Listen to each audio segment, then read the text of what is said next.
Hello, ako nga pala si Russell Jan Villar at meron lang akong gustong sabihin. Yung mga eme ko sa buhay, yung mga parang mga ganyan. At pinamagatan ko tong kinikimkim. Ewan ko ba kung paano ko to bitbitin. Kasi kung hanggang tingin lang ako sa'yo'y bitin. Kaso mukhang hindi ko pa rin ito sa'yo kayang banggitin. Kasi baka isnabin mo lang ako at di mo pansinin. Bitin kasi kahit na ilang alak pa ang aking inumin.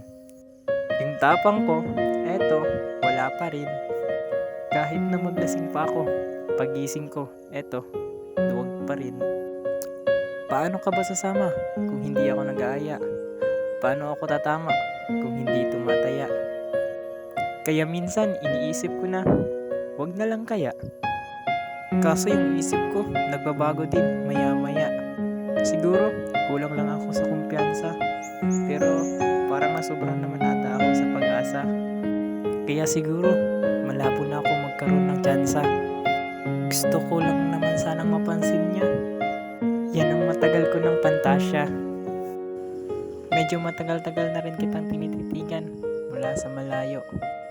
At pinag-iisipan ko kung ano ang pwedeng paraan para ikaw ay malapitan. Kaso, malayo ang ating pagitan. Hanggang kailan kaya ako mag-abang? Kung may mapapala ba ako? Pag tumaya kaya ako, di kaya ako mapapahiya? Kaya, di na lang ako kumikibo. Pero, matagal lang tumitibok itong puso ko para sa'yo. Kaso minsan, kumikirot. Di ko kasi masabi. Di naman ako umarte lang. Hindi ko lang alam kasi kung paano ako aatake. Kasi baka ako ay tablahin. Kaya tinatak ko sa sarili ko, huwag ko na lang tangkain. Panaginip lang siguro lahat ng yun.